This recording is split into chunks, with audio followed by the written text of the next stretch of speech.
জয় গুরু। আজ আমরা শুনব আদর্শ সংঘসেবীর ভূমিকা। লিখছেন শ্রী নিবারণ চন্দ্র ঘোষ। এ সংসার কর্মক্ষেত্র, এখানে জীব মাত্রেই কর্ম করতে এসেছি।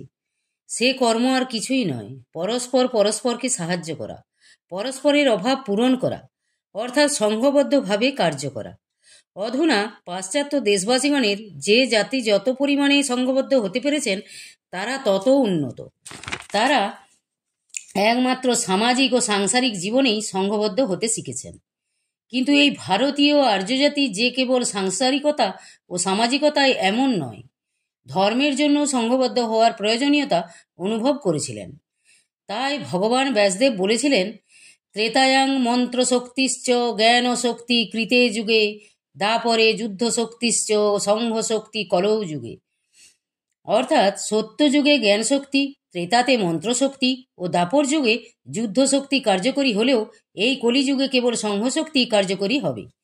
তাহলে দেখা যায় যে শ্রী ব্যাসদেবের এই অমর বাণী সমগ্র মানব সমাজ তথা অধ্যাত্ম পথযাত্রী সকল সম্প্রদায়ের পক্ষে বিশেষভাবে অনুধাবন ও গ্রহণযোগ্য।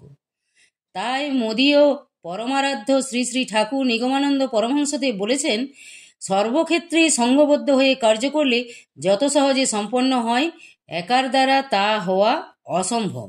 সংঘশক্তি কলৌ যুগে, কলিযুগে সংঘশক্তি একমাত্র প্রবল।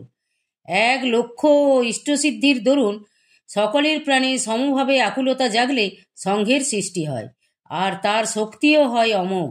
মনে রেখো, তোমাদের জীবনের লক্ষ্য এক, তোমরা একই গুরু শিষ্য, তোমাদের সাধনাও এক। তোমরা মনে করো তোমরা একই পরিবারের ভাই ভগ্নী, একই পিতার সন্তান। এতে তোমাদের অনৈক্য, মতদ্বৈধ, ক্ষুদ্র অশান্তি সব দূর হয়ে যাবে। তোমরা আনন্দের প্লাবনে ভাসবে, প্রাণের নিবিড় আকর্ষণে একত্র হতে পারবে, জগতে অসাধ্য সাধন করতে পারবে। সংঘশক্তির প্রতিষ্ঠা অর্থে বিরোধের একান্ত পরিহার, প্রাণের ঐকান্তিক মিলন। এ মিলন আরম্ভ হবে আপনার ঘরে, আর তা ব্যাপ্ত হবে দেশ দেশান্তরে। শ্রী শ্রী ঠাকুরের এই মর্মবাণী আশ্রিত শিষ্যভক্ত মাত্রেই দ্বিধাহীন ও সানন্দ চিত্তে গ্রহণযোগ্য।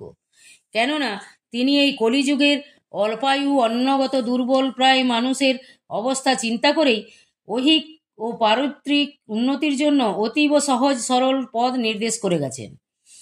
কিন্তু আমরা যদি স্বীয় অজ্ঞানতায় আচ্ছন্ন হয়ে তার শ্রী মুখনিসৃত বাণীর প্রতি অবিশ্বাস ও অশ্রদ্ধা পোষণ করে উক্ত পথানুসরণ না করি বা আমাদের শুভবুদ্ধির উদয় না হয়, তাহলে অধঃপতন অবশ্যম্ভাবী। আর তার নির্দেশিত পথ ব্যতীত হতে আমাদের যথেষ্ট বেগ পেতে হবে, ইহাও নিশ্চিত সত্য।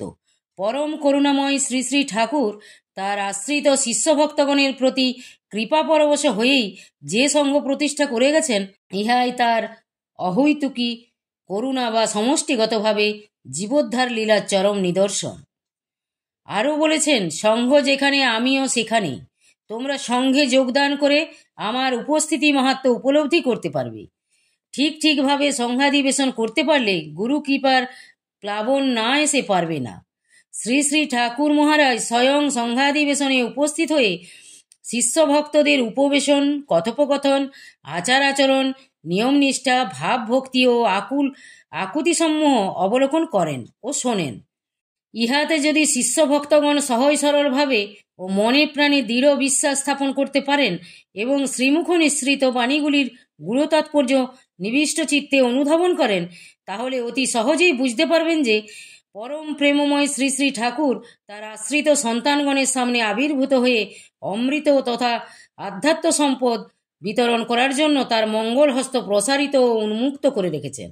কিন্তু আমরা যদি নিজ বুদ্ধির মালিন্যে বা অহংকার অভিমানের গণ্ডিতে আবদ্ধ হয়ে সংঘাধিবেশনে যোগদান না করি, সংঘের প্রতি ঘৃণা, অবহেলা, অশ্রদ্ধা, অনাস্থা প্রদর্শন করি, শ্রীগুরুর উপদেশ মতো চরিত্র গঠনে তৎপর না হই, আমাদের ওপর ন্যস্ত তার এপারের দায়িত্ব গ্রহণ না করি, শ্রী শ্রী ঠাকুরের আশা আকাঙ্ক্ষাকে রূপ দিতে না পারি, তার প্রতিষ্ঠিত মঠাশ্রমের প্রতি অবহেলা করি, নিয়ম পঞ্চক ও সপ্তবিধান পালনে বা উৎসব অনুষ্ঠানে পরিচালনায় উদাসীন হই, তাহলে তার কৃপালাভে আমরা বঞ্চিত হব, যে বিষয়ে কোনো সন্দেহের অবকাশ নাই।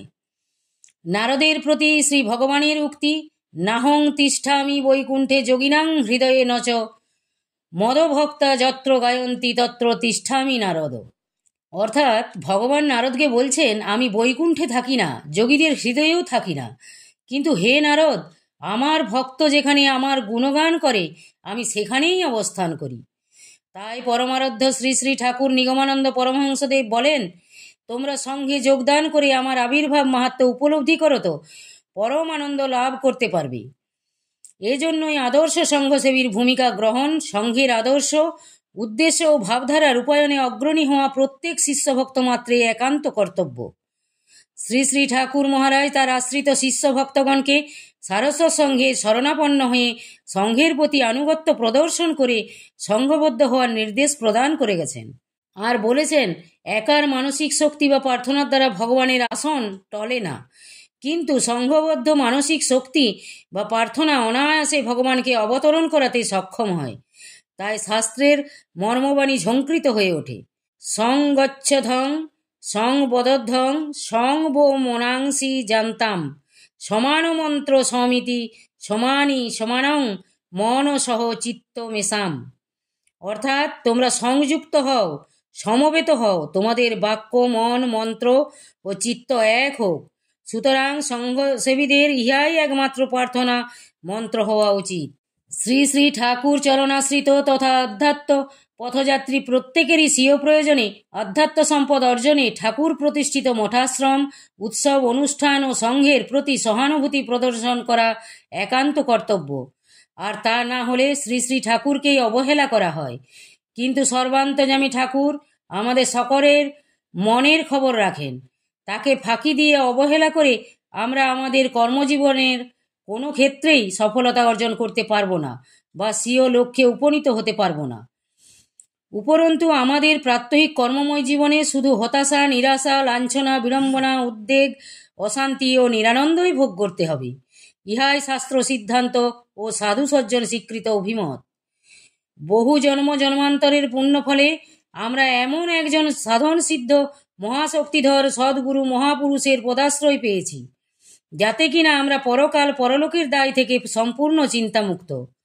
কেননা শ্রী শ্রী ঠাকুর বলেছেন, তোরা হেসে খেলে আনন্দ করে মুক্তির রাজ্যে উপনীত হবি। সুতরাং এই সহজ সাধনায় সিদ্ধিলাভের একমাত্র উপায় হল শ্রীগুরুর প্রসন্নতা অর্জন। তাই শিষ্যভক্তকে লক্ষ্য করে বললেন, তোরা আমায় একটু ভালোবাসতে অভ্যাস কর।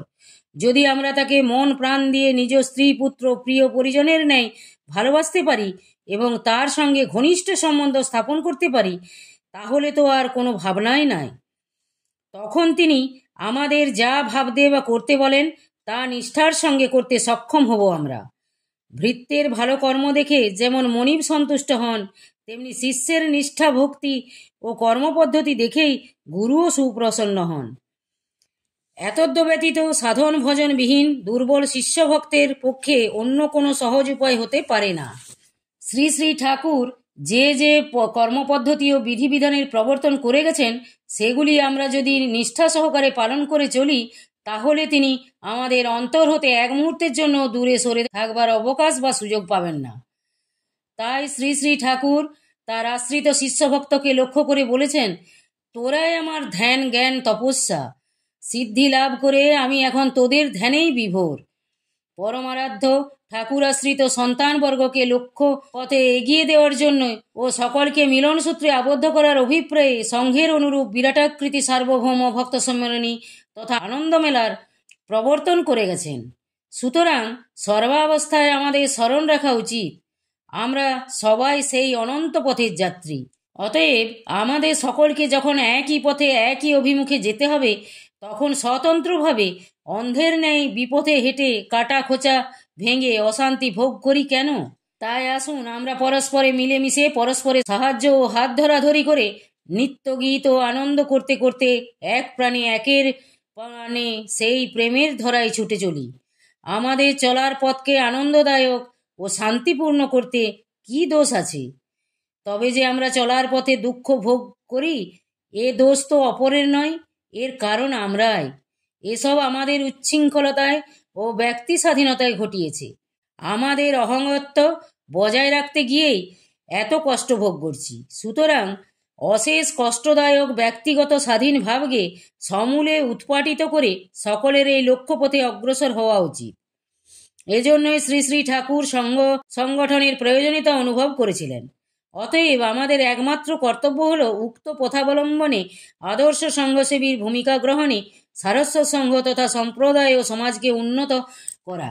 কেননা যে সমাজ যত উন্নত, সে সমাজ সংঘ কর্তৃক বিশেষভাবে তত পরিচালিত। তত্ত্বদ্রষ্টা শ্রী শ্রী ঠাকুর আশ্রিত শিষ্য ভক্তগণকে আধ্যাত্ম ক্ষেত্রে উন্নীত করার জন্যই বিভিন্ন জায়গায় সাপ্তাহিক ও পৌর্ণমাসিক সংঘাধিবেশন তথা বার্ষিক ভক্ত সম্মেলনের প্রবর্তন করে গেছেন। সুতরাং এর অন্তর্নিহিত তাৎপর্য সম্বন্ধে আমাদের বিশেষভাবে অবহিত হওয়া প্রয়োজন। এর মাধ্যমে আমরা প্রতি সপ্তাহে, প্রতি মাসে ও প্রতি বৎসরে একবার করে সম্মিলিত হওয়ার সুযোগ পাই। ফলে সকলের প্রাণের ঐকান্তিক মিলন ও পরস্পরের মধ্যে ভাব বিনিময় দ্বারা একে অপরের আদর্শ ও ভাবধারা গ্রহণ করে আধ্যাত্ম পথে অগ্রসর হতে সচেষ্ট সাহায্য পায়। এতে আমাদের অন্তরের সঞ্চিত আবর্জনা পরিষ্কৃত হয় ও পরস্পরের মধ্যে বিশ্বভ্রাতৃত্ববোধ জাগ্রত করতে সহায়ক হয়। তখন আমরা অতি সহজেই মনে করতে পারি যে আমরা একই পিতার সন্তান ও একই পরিবারের ভাই ভগ্নী। আমরা চঞ্চলমতি অতি ক্ষুদ্র জীব। আমাদের দৈনন্দিন কর্মময় জীবনে নানা প্রকার ঘাত প্রতিঘাত ও বাধা বিপত্তি অতিক্রম করে চলতে হয়। ফলে আমরা অনেক সময় বিভ্রান্ত হয়ে পড়ি। এমতো অবস্থায় আমাদের অশান্ত, বিক্ষুব্ধ ও হতাশ প্রাণে শান্তির বাড়ি ঢেলে দেওয়ার জন্য ত্রিকালজ্ঞ পরম প্রেমময় শ্রী শ্রী ঠাকুর মঠাশ্রম প্রতিষ্ঠা করে আলোক দিশারি রূপে এক নিগমানন্দ স্থলে শত শত নিগমানন্দ রেখে গেছেন। এদের কাছ থেকে যে আমরা সঠিক পথের সন্ধান পাব এবং প্রেম লোকে উদ্ভাসিত হয়ে গন্তব্যস্থলে পৌঁছাতে পারব, এ নিশ্চিত সত্য। এ বিষয়ে কোনো সংশয় বা সন্দেহের অবকাশ থাকতে পারে না। আমাদের হিন্দু জাতির মূল ভিত্তি হলো ধর্ম, আর এই ধর্মই ভারতবাসীর আদর্শ লক্ষ্য। ধর্মের জন্যই এ জাতির এত প্রতিষ্ঠা ও গৌরব। সুতরাং শ্রী শ্রী ঠাকুর প্রতিষ্ঠিত আদর্শ ধর্মসংঘে শরণাপন্ন হয়েও সংঘের প্রতি আনুগত্য প্রদর্শন করে আদর্শ জীবন গঠন করাই পরম পুরুষার্থ। অতএব শিষ্যভক্ত মাত্রেই আদর্শ সংঘসেবী হওয়ার প্রয়োজনীয়তা বিশেষভাবে উপলব্ধি করা উচিত এবং সংঘের সংসর্গে এসে আদর্শ মানব জীবন গঠন করে তা জগদ্ধিতায় উৎসর্গ করা একান্ত শ্রেয়। আসুন ভাই ভগ্নী সব, আমরা সমস্ত হিংসা, দেশ বাদ, বিসম্বাদ, মান অভিমান ভুলে এক মন ও প্রাণ হয়ে ও আদর্শ সংঘসেবীর ভূমিকা গ্রহণ করে শ্রী শ্রী ঠাকুর প্রতিষ্ঠিত সারস্বত সংঘরূপ বিশাল মহিরুহের সুশীতল ছায়ায় বিশ্রাম করি এবং ত্রিতাপ্রদ সংসার জ্বালা অপনোদন করে আমাদের জন্ম জীবন ধন্য করি।